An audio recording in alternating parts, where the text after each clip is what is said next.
আমাদের এই দিন ইসলামের এই নিয়ামতকে ভালো করে বোঝার জন্যে, জানার জন্য, আমল করে জান্নাতে যাওয়ার জন্যে, জাহান্নাম থেকে নিজেদের মুক্তির জন্যে ইলম শিখার কাজ মৃত্যু পর্যন্ত জারি রাখতে হবে। ছোটকালে প্রাইমারি স্কুলে মক্তবে আমরা গিয়েছি, একটু কোরআন শরীফ পড়া শিখেছি, নামাজ কামনে পড়তে হয় শিখেছি। এরপরে যদি আর ইলম চর্চা বন্ধ করে দেই, আর শিখতে হবে না, মাঝে মধ্যে একটু ওয়াজ নসিহত শুনলাম, শেষ। তাহলে আমরা আজ এত ইলম আল্লাহ তাআলা নাজিল করেছেন, সব থেকে গেল। কি নিয়ে আল্লাহর কাছে যাব? আমলকে কিভাবে উন্নত করব, কিভাবে গুনাহ থেকে বাঁচব?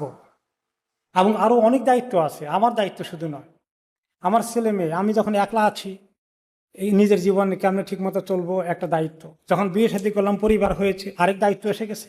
সেই দায়িত্ব ঠিক মতো পালন করছি কিনা, স্বামী বুঝি কিনা তার কি দায়িত্ব স্ত্রীর প্রতি, স্ত্রী ঠিক মতো শিখছে কিনা তার দায়িত্ব কি স্বামীর প্রতি। আর এগুলো নিয়ে কতদিন দরবার হতে থাকে দিন রাত।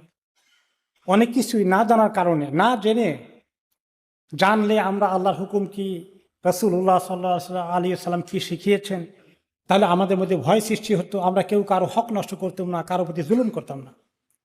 তাহলে যখন বিয়ে শাদী করতে আসি, তখন ইলমের পরিমাণ আরও বেশি করে বাড়াতে হবে। যখন আল্লাহ তাআলা আমাদেরকে ছেলে মেয়ে দান করেন, তখন ইলম শিখার পরিমাণ আরও বাড়াতে হবে। কারণ আল্লাহ তাআলা বলেছেন, তোমাকে, তোমার পরিবার পরিজনকে সবাইকে জাহান্নামের আগুন থেকে বাঁচানোর দায়িত্ব তোমার। এত বড় দায়িত্ব পালন করা এই মক্তবের এতটুকু ইলম দিয়ে সম্ভব? সারা জীবন ইলম শিখার কাজ করতে হবে।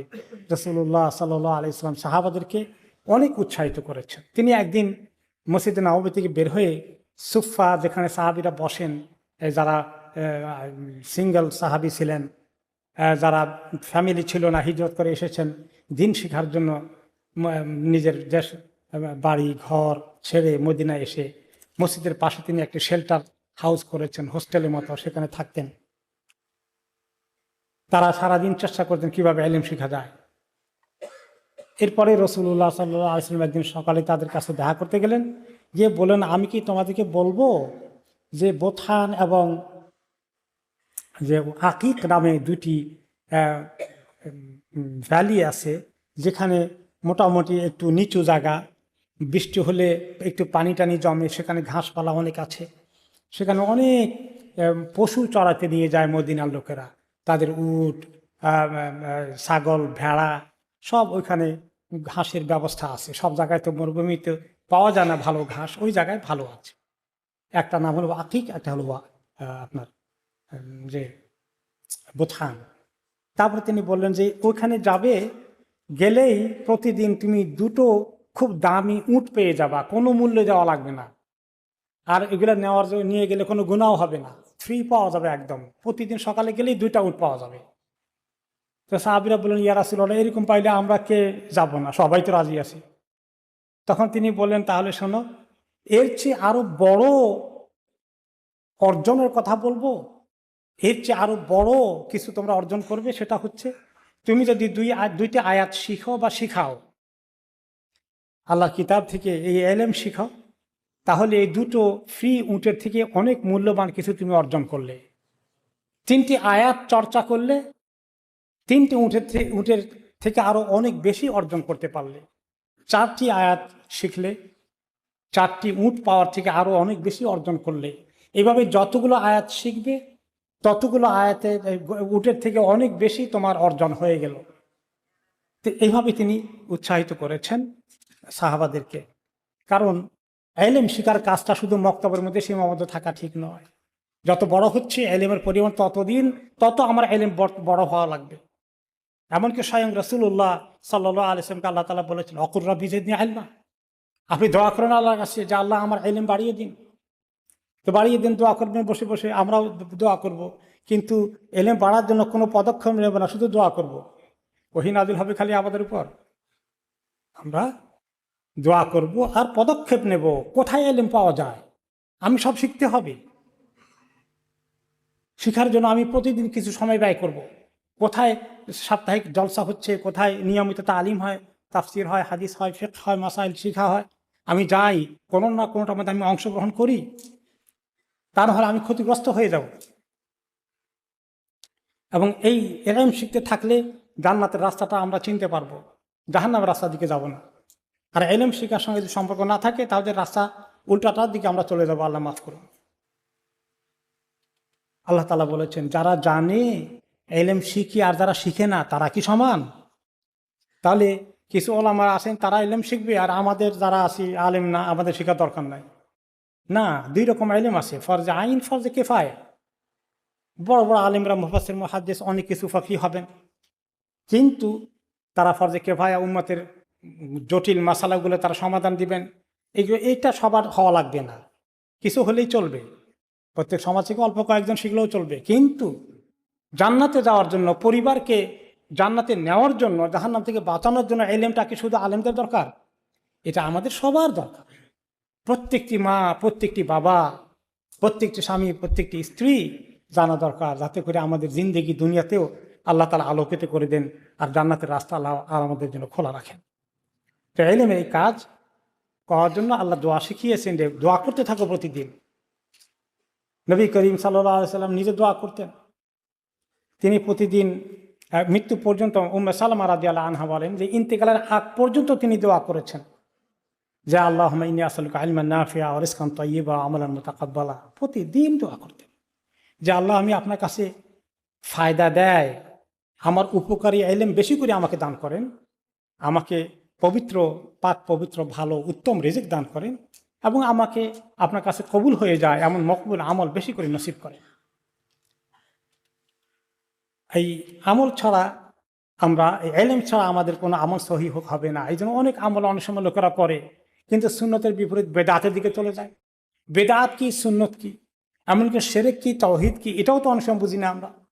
আল্লাহকে ডাকতে গিয়ে শিরক করে বসে আছি, মাজারের কাছে গিয়ে চাইলাম, আর আমি তো আল্লাহতে বিশ্বাসী আছি, শিরক হয়ে গেল।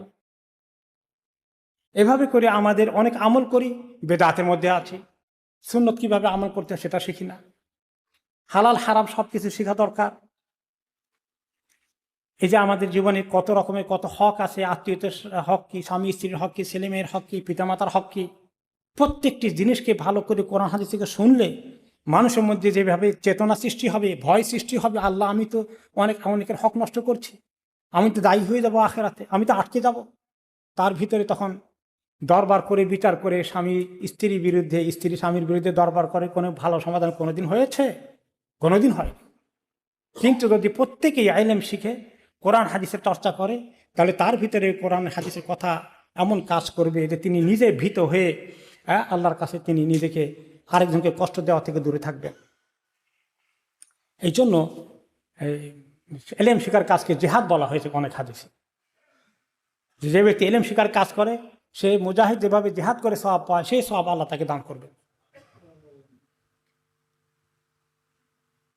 একটা হাদিসে নবী করিম সাল্লাল্লাহু আলাইহি ওয়াসাল্লাম বলেন, যে ব্যক্তি এই মসজিদে আসে, এসে দ্বীনের ইলম শিখে, খায়ের ভালো জিনিস শিখে অথবা কাউকে শিখায়, তাহলে আল্লাহ তাআলা তার মর্যাদা দিবেন, সে মুজাহিদের মতো মর্যাদা পাচ্ছে।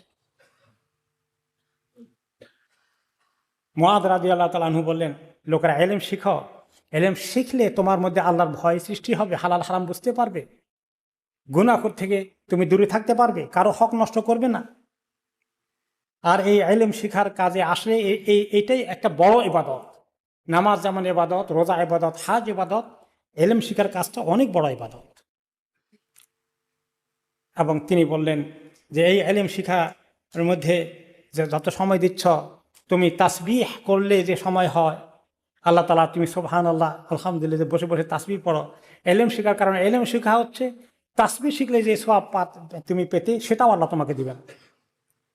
বাহসু আনহু জিহাদ, এবং ইলমের জটিল মাসালা খুঁজতে খুঁজতে সময় ব্যয় করছো, এটা আল্লাহ তাআলা তোমাকে আল্লাহ রাস্তায় কষ্ট করে জিহাদের সওয়াব দান করবেন। আলী রাদিয়াল্লাহু আনহু বললেন যে আমরা তো আসলে সময় পাই না। এখন আমি যে জিজ্ঞেস করি, আপনি কেন ইলমের মজলিসে বসেন না, কেন তাফসিরের মজলিসে বসেন না, কেন হাদিসের মজলিসে বসেন না, কেন ফিকহ শিখতে আসেন না? আমার তো সময় নাই, এত কাজ, আমার দোকানে কেউ নেই, সব সারাদিন আমাকে চালাইতে হয়, আমার চাকরি অনেক লম্বা, 2টা চাকরি করতে হয়। এই শুধু এগুলো আমাদের মধ্যে আছে। কিন্তু আলী রাদিয়াল্লাহু আনহু বললেন, হ্যাঁ, অবশ্যই সংসার চালানোর জন্য জরুরি ইনকাম তো লাগবেই, এটাও অনেক বড় ইবাদত, কোনো সন্দেহ নেই। কিন্তু এই জরুরি পরে অতিরিক্তর জন্য আমরা যদি সময় দেই, আর আল্লাহর আখিরাতের জন্য কিভাবে আমল করব, নাজাত পাবো, সে ইলম শিখার সময় নাই, তাহলে অনেক ক্ষতিগ্রস্ত হয়ে যাব। এই মাল আমার জন্য ফায়দা আনবে না। আলী রাদিয়াল্লাহু আনহু বললেন, মনে রেখো তোমার এলেম সম্পদ জমা করার থেকে এলেম জমা করা অনেক উত্তম। কারণ হচ্ছে এলেম তোমাকে পাহারা দিবে, আর সম্পদকে তুমি পাহারা দেওয়া লাগবে। তুমি উল্টো পাল্টা চলে তোমার এলেম বলবে না রং করেছ, এদিকে যাও। আর মাল থাকলে মালকে আমি পাহারা দিবে, কে কোনখান দিয়ে নিয়ে যায়, এটা নিয়ে আমার পেরেশানি, ঠিকমতো আছে কিনা মাল। তারপরে তিনি বললেন যে এলেম হচ্ছে শাসক, নেতৃত্বের পর্যায়ে, আর মাল হচ্ছে শাসিত। এলেম বলে দিব তোমার ওই মাল হালাল, ওই মাল হারাম। যে শাসক তার তো মর্যাদা অনেক বেশি, এত টাকা জাকাত হবে, এগুলো সব এলেম বলে দিবে। তাহলে এলেমের উপরে কর্তৃত্বগিরি কার? মালের উপরে কর্তৃত্ব হচ্ছে এলেমের। তারপরে তিনি বললেন যে শোনো, মাল খরচ করলে তো কমবে, কিন্তু এলেম খরচ করলে কমবে না, আরো বাড়বে।